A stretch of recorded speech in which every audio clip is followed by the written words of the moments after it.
आज हम सीखेंगे प्रेजेंट कंटिन्यूअस टेंस में एक्टिव वॉइस से पैसिव वॉइस बनाएं। और जैसे कि हम इसके रूल्स को पहले ही सीख चुके हैं, फिर भी एक बार वो कोड कर लेते हैं कि कैसे हम उनको बनाएंगे। तो यहाँ हम लिखेंगे प्रेजेंट कंटिन्यूअस टेंस, और हम यहाँ सीख रहे हैं एक्टिव वॉइस से पैसिव वॉइस में कैसे बनाएंगे। जब हम अफर्मेटिव सेंटेंस को बनाएंगे,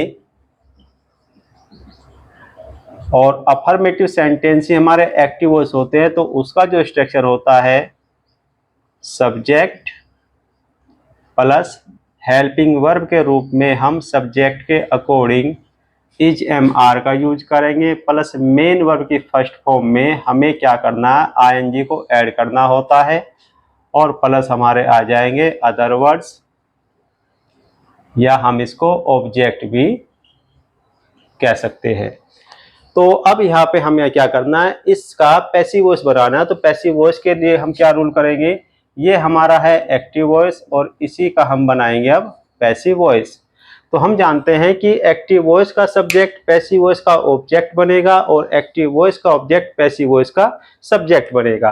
तो यहाँ पे हम पी को पढ़ेंगे पैसिव, और यहाँ पे हो जाएगा subject, plus helping verb same रहेगी, वो सब्जेक्ट के अकॉर्डिंग आएगी, लेकिन यहाँ पे हम क्या करेंगे, बीइंग का ऐड करेंगे, क्योंकि हमारी जो सेंटेंस है ये कॉन्टिन्यूअस में है, प्रोग्रेसिव सेंटेंस है। बीइंग को ऐड करेंगे, प्लस मेन वर्ब की थर्ड फॉर्म का हम यूज करेंगे, प्लस बाय प्रीपोजिशन, और साथ ही साथ पैसिव का ऑब्जेक्ट हमें यहाँ पे यूज करना है। एग्जाम्पल्स जब देखेंगे तो बहुत ही ये आसान सेंटेंस है, और एक्टिव से पैसिव बनाने के लिए हमें कुछ रूल्स को फॉलो करना होता है। जैसे कि एक्टिव वॉइस का जो सब्जेक्ट है पैसिव वॉइस का ऑब्जेक्ट बनेगा, और साथ ही साथ जो एक्टिव वॉइस का ऑब्जेक्ट है वो पैसिव वॉइस का सब्जेक्ट बन जाएगा। बाय प्रीपोजिशन का यूज करना होता है।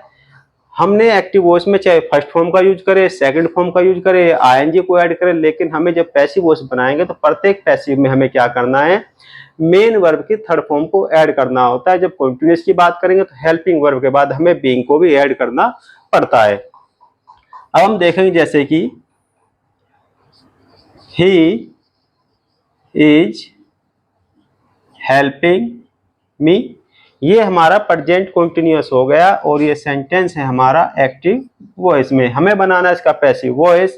तो हम क्या करते हैं, जब हम प्रोनाउन को चेंज करते हैं नॉमिनेटिव केस से ऑब्जेक्टिव केस में जब चेंज करें तो वहां पे भी कुछ चेंज आएगा। जैसे I am being helped by him, तो ही का यहाँ पे हमने क्या किया है, नॉमिनेटिव केस से ऑब्जेक्टिव केस में चेंज किया। तो बाय प्रीपोजिशन का यूज किया गया है, बीइंग को हमने ऐड कर दिया, सब्जेक्ट के अकॉर्डिंग हमने एम का यूज किया, और साथ ही साथ मेन वर्ब की हमने थर्ड फॉर्म यहाँ पे यूज किया है। अब दूसरा सेंटेंस फिर से हम देखेंगे, ये हमारा बन गया पैसिव वॉइस। जैसे Sita is singing a song, ये फिर से हमारा एक्टिव वॉइस है। इसी को हम पैसिव वॉइस में बदलेंगे तो ये हमारा हो जाएगा, यहाँ पे ये सब ऑब्जेक्ट है, ये मेन वर्ब है, ये इसकी हेल्पिंग वर्ब, और ये एक्टिव वॉइस का है सब्जेक्ट। अब हमें चेंज करना है इसको पैसिव वॉइस में, तो ये हो जाएगा ए सॉन्ग इज बीइंग का यूज करेंगे क्योंकि कंटिन्यूअस में है, बीइंग संग बाय सीता, और ये हो गया हमारा पैसिव वॉइस। तो इस प्रकार से हम देख रहे हैं कि जब हम रूल्स को फॉलो करते हैं तो कोई भी चीजें आसान हो जाती हैं। तो यहाँ पे हमने क्या किया है, बहुत सारे रूल्स को फॉलो किया है। जैसे कि यहाँ पे सब्जेक्ट था तो हमने इसको पैसिव वॉइस बनाया तो ये ऑब्जेक्ट बन गया, और यहाँ पे नॉमिनेटिव केस था, ये ऑब्जेक्टिव केस में यहाँ पे आ गया। एक्टिव वॉइस का सब्जेक्ट को हमने फिर से चेंज किया तो यहाँ पे सब्जेक्ट के रूप में आया, और सब्जेक्ट के अकॉर्डिंग ही हमने एम का यूज किया है क्योंकि ये प्रेजेंट कंटिन्यूअस है, प्रोग्रेसिव सेंटेंस है, और साथ ही साथ बीइंग को हमें ऐड करना पड़ता है, चाहे हम पास्ट कंटिन्यूअस बनाए या प्रेजेंट कंटिन्यूअस बनाए, और साथ ही साथ बाय प्रीपोजिशन का यूज करना होता है।